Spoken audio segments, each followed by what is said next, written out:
我党市第一人民医院驰援湖北医疗队事实，我自愿支持湖北临床一线。我自愿支持湖北临床一线。服从大局，听从指挥，全力以赴，不负使命，凝心聚力，众志成城，高举党旗，冲锋一线，保卫武汉，保卫湖北，保卫中国，凯旋而归，谢谢。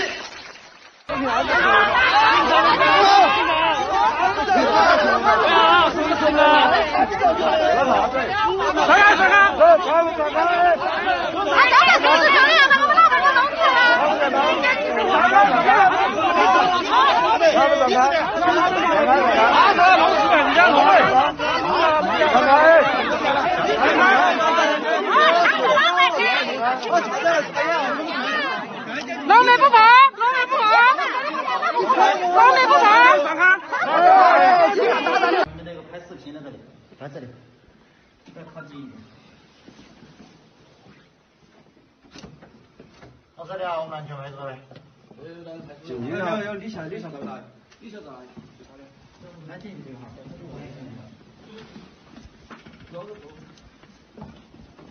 还没洗吗？是吧？还是了。他洗啊，洗啊，洗啊。我的手。来，再靠近一点。全能洗了。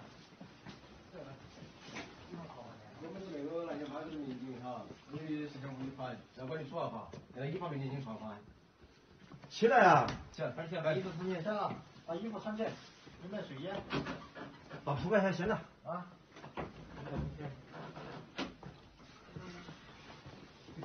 是吧？不能那么说，我说警察同志，有视频哈。我说有视频。昨天是我亲自在那儿拿的，视频亲自在那儿拿的，他亲自去。你们家有6个人都在那值班干那个。拿口罩戴修好。不戴口罩，你看牛逼的很的。我不说你值班，我知道你不戴口罩。哎呀，不是说你值班不值班，我这个现在，咱们这个说值班了，对了吧？值班了，我们不人家去精神吧，都是在这打值班干，没意义。我不让你讲值班的事，我就说你不戴口罩。口罩戴着，这说话看来了，这不说话不喊你躺，是吧？你说话你不口罩戴上，你不要说话了。你看你那躺下来，别他妈掉猪啊，说完了，对吧？我你妈就往出掉啊，这不是，走，不是说走。不是说你说话，你我还不知道谁跟谁打闹。妈了个逼了！这个把录的老子上下套，你要啊！你妈上来我把录的不扣。牛逼了！这不要拿你说出来就行。你里面没人嘛？钥匙都我拿的。你拿人？牛逼了！你快进来给我蹲！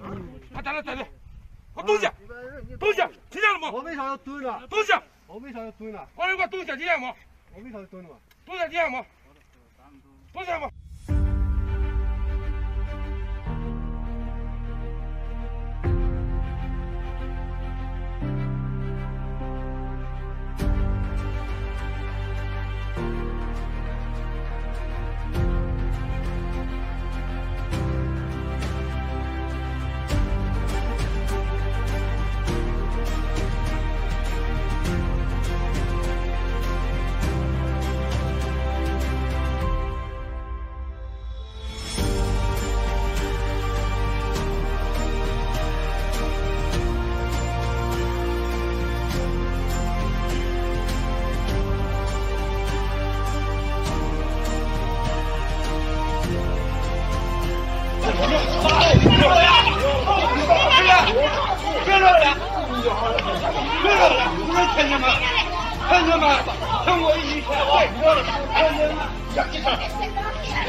关于疫情的发展，这个其实不是在一线的医生能够回答的问题，因为一线的医生他只是接触到一些点的局部的信息，面对的是一个个的病人。那真正这样的话他是要掌握整个流行病学数据的流行病学学家，他对这个大的趋势有一个判断。那另一方面呢，就是对于治疗方法来讲的话，临床的一线医生呢，他只能针对病例，根据我们的经验来做出一些知识性的治疗或经验性的治疗，但是要有革命性的突破性的治疗，可能还需要我们的医学科研人员和科学家们，他们能够给我们提供更好的武器，比如说一些可能会有比较好效果的药物，这个可能是根本层面上的有效治疗的这个源头吧。ECMO 呢，我们可以通俗的说，它是一个体外心肺机，在一个体外能够部分代替甚至接近于全部代替心脏或肺功能的这样一个机器，是我们重症医学里面应该说目前来讲最强力的一种生命支持的手段。大多数民众甚至很多医生对 ECMO 在这次新冠中，尤其是危重病人中的治疗抱有了很大的希望。那其实在我刚来的时候，我也是这样觉得的。那我觉得我算是一个比较熟练掌握这个技术的人，我到武汉来可能在这方面会发挥一点作用。但是现实中的情况和我们过去认识到的可能有一点不一样。至少在我们这个病区里，我们的病人中，我们观察到的病人真正预后不好的那些病人，他不仅仅是一个肺的损伤，突然加速的病情啊，具体机制我们仍不清楚啊，它损害了肺外的，包括我们的循环系统、我们的心脏、我们的肝、我们的肾、我们的血液系统，它整个都有了致命的打击。也就是这是这个病情比较特殊的一个地方。我们寄予希望的ECMO 这样一个技术，对于很多重症病人中，它并不能起到一个最后力挽狂澜的作用。确实这次这个疾病超出了很多认知范围，包括在刚来的时候，真的是经常会有病人就是出乎我们意料的离去，当时真的是被打得有点措手不及。我弟今早浪向被工商强制封脱了、关脱了，出那市场监督帮我讲，㑚听好，昨日出那疫情大爆发，上海出那出来3000多例，但是伊讲搿数据勿会公布的，因为市场监督一直是我朋友，所以讲现在所有个店㑚现在是关门，啥辰光可以开再等通知。所以讲群里的兄弟们，大家当心眼，最近抢，特别是昨日一记头爆发出来的，数据上头是勿会公布的，㑚自家心里向有数的，可以请假的尽量请假吧，太太平平蹲牢里向吧。没呀，伊现在就是所有的业态，除了4只业态，超市、餐饮、医疗、药店，其他全部侪帮㑚关脱，勿管是房产中介还是宠物店还是啥物事，服装店咯啥物事，伊要叫侬关门呀，勿要让人进来呀。伊现在有希望所有的居民太太平平蹲牢里向，勿要到外头跑呀。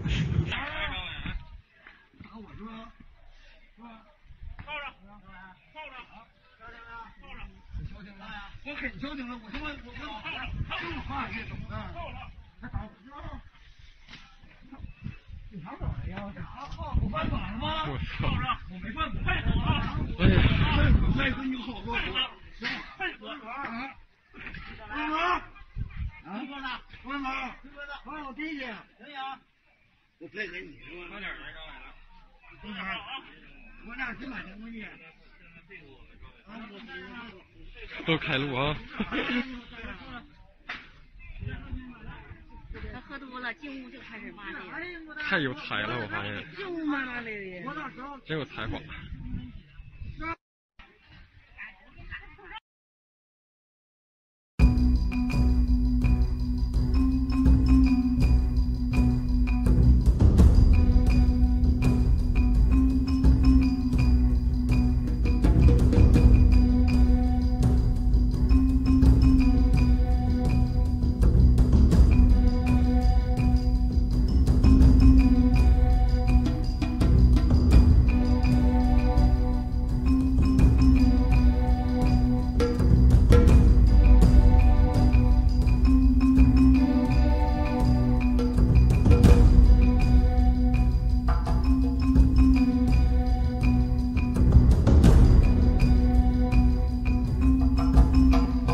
的时间建起2座神山医院，却不能在第一时间通知病情。什么是中国速度？没有病的人只是因为没有戴口罩就被按倒在地上戴上手铐，确诊了的人却还可以回到广州豪宅感染一大片人。到底什么人在中国有人权？自己的城市农村封锁的连路都不通，却谴责别人天飞航空，到底是谁的做法卑鄙？最大的问题不是眼前的瘟疫，而是被传播了几十年的精神瘟疫。呀，这就到楼逼疯了的，2个子到楼打锤是嘛，男的跑去跳楼，帅死了！哇，你看那场戏哟。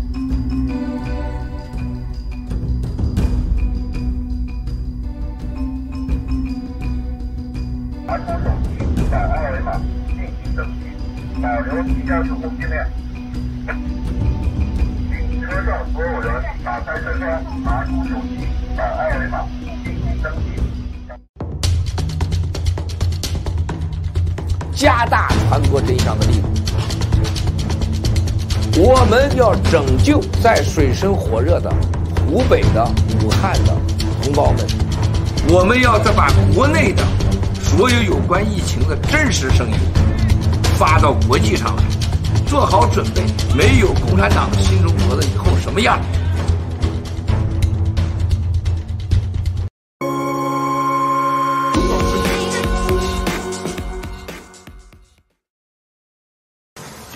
？Fox News alert now, a startling spike in new cases of the coronavirus as the number of deaths skyrockets. More than 15,000 new cases reported yesterday alone, bringing the total to 60,000 worldwide.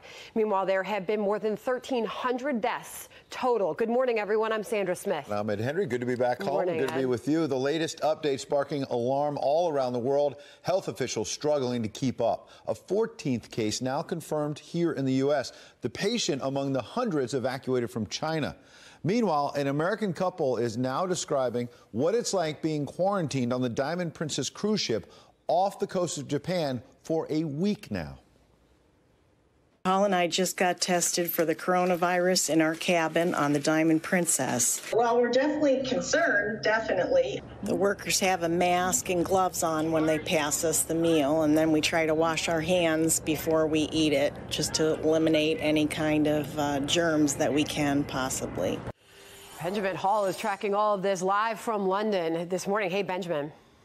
Good morning, Sandra. And you know, the last few days there had been some optimism that perhaps the number of new cases was cooling off, the situation was getting better. We saw about 2,000 new cases for the last few days, and then this dramatic increase over the last 24 hours, 15,000 new cases, taking the worldwide total to 60,000 and 1,500 new deaths. Now, China says this big number is a result of their new methodology that it's using to diagnose new cases. Doctors in China are now permitted to diagnose on the spot rather than having to wait for lab results.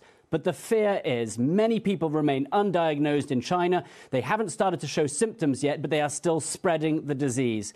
Now, as a result, China are ramping up their own response, sending 2,500 military medical personnel to Wuhan to assist the 4,000 already there. They've also fired at least 2 high-level officials in response to growing public anger against the government and its response.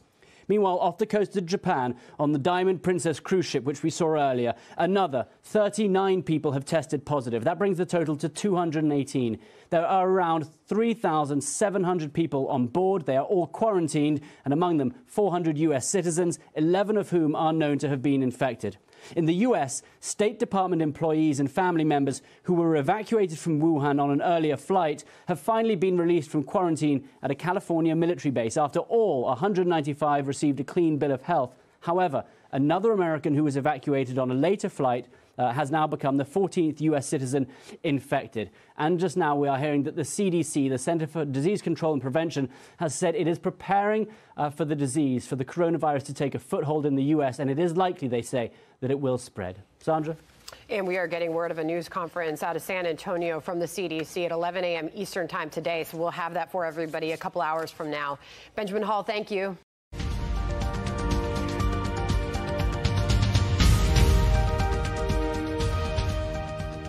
someone is healthy and not having a temperature or exhibiting symptoms, they are not at risk for transmitting that virus to their loved ones. The CDC giving an update on the coronavirus here in the United States, which now has 15 confirmed cases.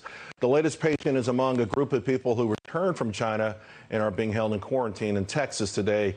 Several U.S. senators, though, calling on the federal government to appoint a senior global health security expert. Joining me now, Florida Senator Rick Scott. Senator Scott, thanks for joining us.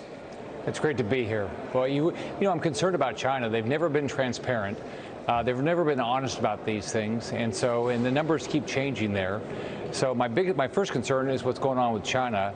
I called on the president to declare a national emergency and really look about restrict who's coming in to the country. He did the right thing there. But I think we also need to look at all the products that are coming in. I got a briefing yesterday. The FDA has pulled back, and other federal agencies, their inspectors in China. So what's not getting inspected? So I want to make sure we know exactly what's getting inspected. And I've asked the WHO to go into China and let's get the real facts here, so we know exactly what's going on, what the mortality rate is, all these things. You have been the main senator, the main voice in D.C. actually raising these concerns, and I immediately thought about you last night when the news broke that there's a new process, new methodologies being applied, hence the massive spike in confirmed cases of the coronavirus. Does that kind of give you more of a feeling that, yes, there's more to this, that, and the fact that they still haven't allowed the Americans to come in there and help out? Well, I mean, yeah, they don't allow Americans in. They're not transparent enough. So, I mean, if they need to be transparent. I mean, this is. I hope this does not spread, and that's what we all hope. And my heart goes out to everybody impacted in China and the other places it's impacted. I hope it doesn't spread, but be transparent. I mean, on top of that, I mean, look at what they're doing. They don't let Taiwan in the WHO. This is not a political fight. This is a fight about how do we keep people all over the world safe. So China is, as we know, they're not transparent. They're not direct. The information coming out is sketchy. So I'm very concerned. Well, the WHO, which, by the way, we pay 24% of the budget, by far more than any other country, seems to have been really trying not to upset China with this whole thing from that first major press conference. And many are wondering if they're being sincere enough to keep the rest of the world safe here. Well, step one is the WHO should hold everybody accountable. I mean, just something as simple as letting Taiwan be a member. This is not a political issue. This is about world health. The World Health Organization should not be controlled by China. China should remember, communist China should not be telling people who can be a member. That's what they've been doing. Right. So I'm concerned about China. I'm concerned about what the WHO is. I've been getting briefs by the CDC, NIH. I know they're doing their best to try to get information out to us.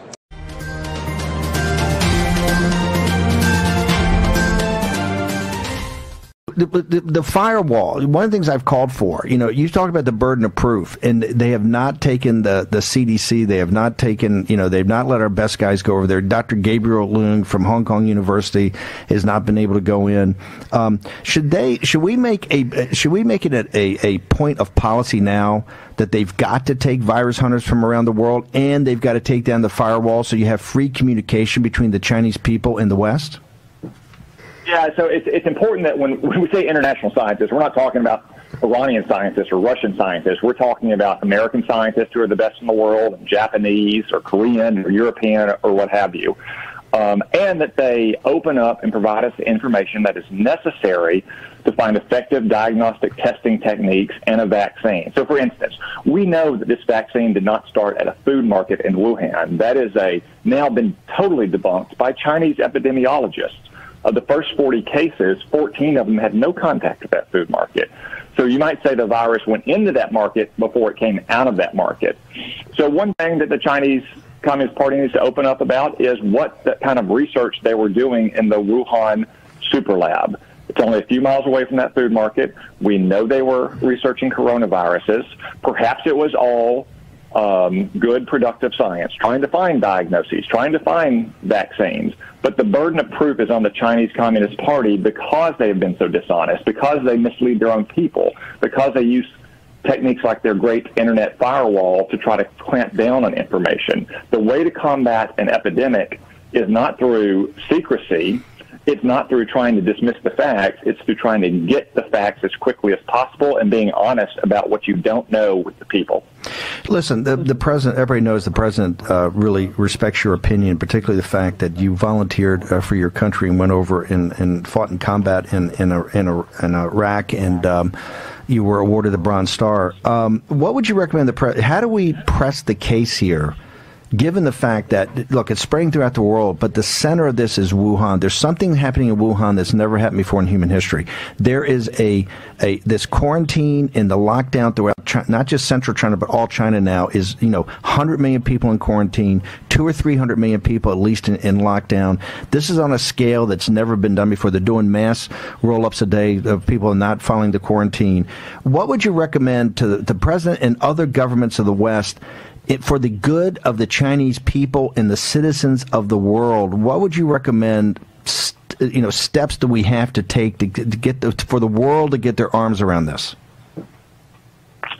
So first, Steve, I think it's important for everyone to remember that the problem here is not with the Chinese people. It is with the Chinese Communist Party. The Chinese people are the first and the worst victims of the communists that govern them. So not only for our own good, but for the good of the Chinese people and the good of everyone in the world, China needs to be more transparent. They need to open Wuhan and all of Hubei province up to outside international scientists of international renown to conduct the kind of immediate research necessary. We also need to put our national laboratories at the NIH and CDC in conjunction with private laboratories on a footing unlike anything seen since the Manhattan Project to not only identify but mass produce a vaccine as quickly as possible. Senator Cotton, we know you got to bounce. I want to thank you very much for taking time here, and thank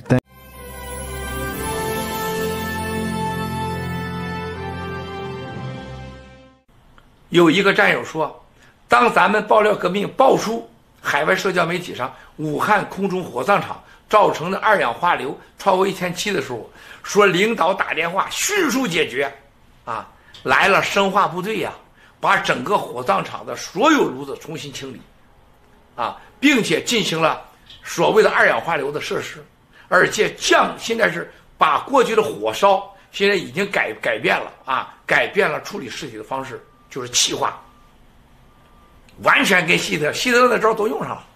身体进去不需要50分钟，啪就没了，减少二氧化硫，而且是硬命令。听说是孙春兰、韩正明确规定，说必须在24小时彻底解决武汉上空、重庆上空和接下来上海、安徽上空的二氧化硫的问题。北京的所有火葬场全部在改造，所以共产党给你什么？口罩没有，医药没有。专家没有，教授没有，什么有？枪、中央电视台、火葬场，烧了你保证没有二氧化硫，这就是共产党。你还相信党呢？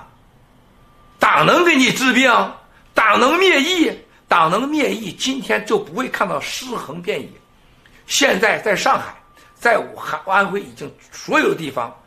现在有了对网络控制的叫3不允许，不允许任何人讨论和传播病人的情况，不允许把疫情和疫情的有关信息送到海外，3不允许，绝不允许让海外的任何媒体获得疫区的任何信息。这3不允许就基本上把这些人都灭了。共产党下定决心，就是以黑治国，以骗治国，以假治国，彻底消灭这些次等人民。大家还没清楚呢。你在家待1星期，待2星期，你告诉我3星期，疫情是不是就没了？是不是共产党就给你有解药了？是不是你家粮食就给免费了？你的房贷车贷就可以不付了？次生灾难，我在2-3周前就说过，是超出你想象的。任何一套瘟疫、战争之后的次生灾难，远远伤害高于灾难的本身。共产党难道不懂吗？整个全国现在已经是全部是隔离状态，连北京、上海、天津都是隔离状态。共产党根本没能力来制止和杜绝人传人和再次的2次、100次、多次传染。他又没有解药，又没有生产所有药的能力，却把年轻的孩子送上了前线。为什么你们把年轻人送前线的同时，在纽约、在海外的伦敦，无数个官二代、富二代开着上百万、千万的车在挺武汉？这些人为啥不回武汉去挺去？亲爱的国内同胞们，你们上网看看，有多少海外的官二代、富二代开着豪车在支持你们？你们是戴着只能用2次、3次的口罩，却去面对死亡。多么的可怜、可悲、滑稽呀！